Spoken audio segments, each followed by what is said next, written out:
good afterlife.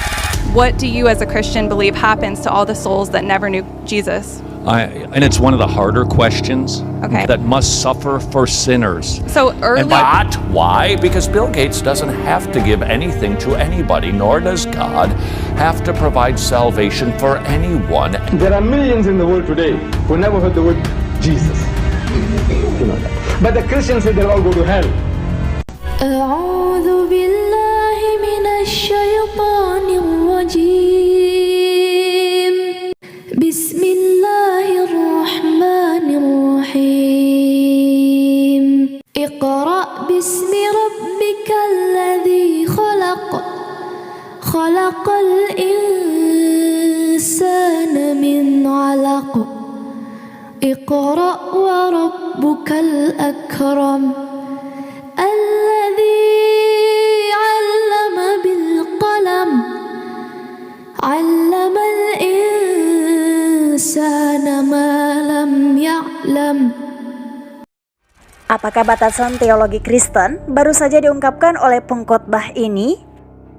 Accepting Jesus Christ as your Lord and Savior is the parameter to have an afterlife, a good afterlife. What do you as a Christian believe happens to all the souls that never knew Jesus? It's a great question, and it's one of the harder questions. Okay. Pengkhotbah ini ditanyai pertanyaan yang sangat sulit bagi orang-orang dari semua agama. Apa yang akan terjadi pada mereka yang bukan Kristen? Apakah mereka akan masuk neraka atau surga? Seperti kebanyakan orang Kristen, dia berbicara dengan penuh keyakinan. Namun, kenyataannya dia gagal memberikan tanggapan. Kekristenan gagal memberikan tanggapan. Apakah Islam punya jawabannya? Mari kita lihat faktanya. Pertama, mari kita dengar apa yang disampaikan oleh pengkhotbah ini. Ingat, pertanyaannya adalah tentang seluruh umat manusia. Sejak awal mula, umat manusia. So I'll answer the how did people get saved before Christ? By believing in the Christ to come. Abraham. What if they never knew about that? What if they were 10? Well, okay, I'll get to that one in a second. Okay. But people were saved in the Old Testament, for instance, before the cross, by believing in the promise. They maybe didn't have as robust an understanding as we get to have today, but they believed in a Messiah that must suffer for sinners. So early and by people, believing in early Christ, they human were beings. saved by Christ. Sebagian dari tanggapannya adalah sebelum orang mengenal Yesus alaihissalam, mereka mengetahui akan datangnya Mesias setelah perjanjian dengan Ibrahim alaihissalam. Percaya bahwa Mesias sudah cukup untuk diselamatkan. Tapi kita tahu bahwa Ibrahim bukanlah manusia pertama. Lalu bagaimana dengan semua orang sebelum perjanjian itu? Tanggapannya tidak memuaskan. Namun, ia kemudian mengemukakan pendapat yang mungkin dapat diterima oleh umat Islam untuk mencoba menjawab pertanyaan umat manusia lainnya. Creation preaches God exists, and most people reject it. Everybody is without excuse because everybody knows God exists. The most basic intuitive fact on the planet is recognizing there is a God. You would never believe this microphone happened by itself. You shouldn't believe that you happened by yourself. You shouldn't believe the universe happened by itself. God right now is preaching to everybody here, look up, I exist, I made the place. It is the most basic understanding we can have, and most people suppress it because they don't want to submit to God. Memang benar, setiap orang dilahirkan dalam fitrah, dan setiap orang yang berhati jujur mengetahui bahwa kita tidak diciptakan dari ketiadaan, dan kita tentu saja bukanlah pencipta diri kita sendiri. Tapi bagaimana kita melakukan lompatan dari percaya pada Tuhan menjadi Kristen? Di sini pengkhotbah mengatakan bahwa orang-orang bodoh di belahan dunia yang paling terpencil adalah pihak yang bersalah atas nasib mereka. Karena mereka tidak merenungkan asal-usul mereka, atau mereka menerima Tuhan, tetapi menolak teologi Kristen yang tidak intuitif sama sekali. Misionaris mana yang harus dia percayai?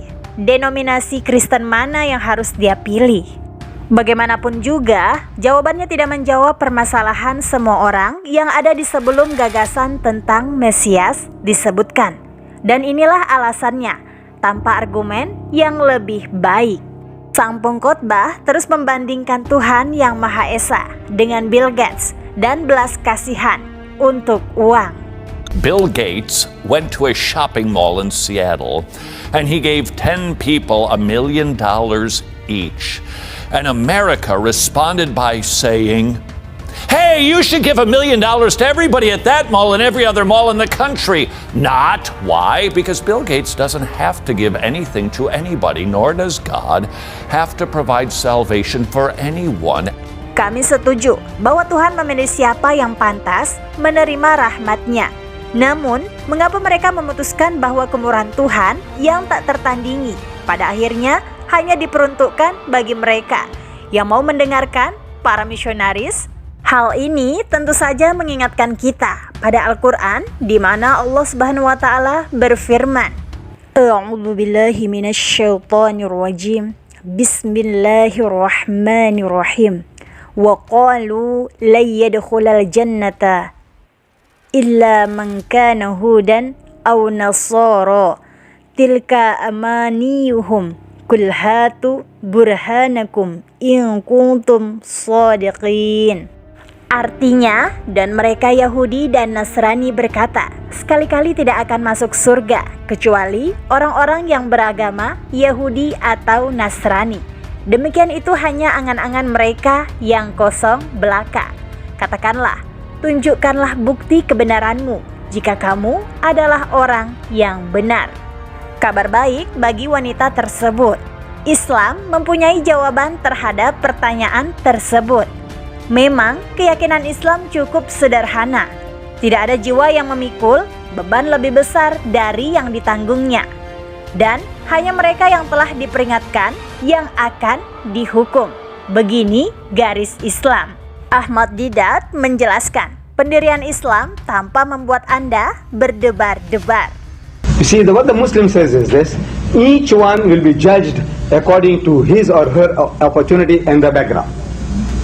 God will not judge you and me on the same level. Everybody according to his light and knowledge. For example, to the Red Indians in the reservations, whatever their concept, what opportunities did they have? There are millions in the world today who never heard the word Jesus. You know that. But the Christians say they'll all go to hell. This is what the Christians say. They never heard the word Jesus. There are millions who never heard the name Muhammad. They never heard the word Allah. The Muslim doesn't say he'll go to hell. That's the difference now. What the Muslim says is that each and every one will be judged according to his capacity, his understanding, his background. Did he have the opportunity of receiving the message? So he had. Could he see? He saw.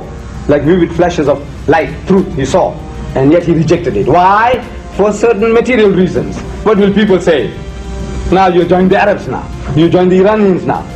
Is that your consideration or is it truth? So you will be judged, I will be judged. Sesederhana itu dan masuk akal. Karena Islam adalah agama primordial umat manusia. Tidak memiliki inkonsistensi teologis kekristenan. Karena Nabi kita tercinta Muhammad SAW datang dengan kebenaran darinya dan Tuhan kita. Terima kasih atas waktu dan perhatian Anda. Semoga video ini membantu kita semua memperluas wawasan dan saling menghormati perbedaan kita. Sampai jumpa di video berikutnya. Like postingan ini jika bermanfaat. Kalau setuju, tulis di komen ya. Dan jangan lupa subscribe-nya serta share ke teman kamu biar pada tahu. Wallahu a'lam bishawab. Wassalamualaikum warahmatullahi wabarakatuh.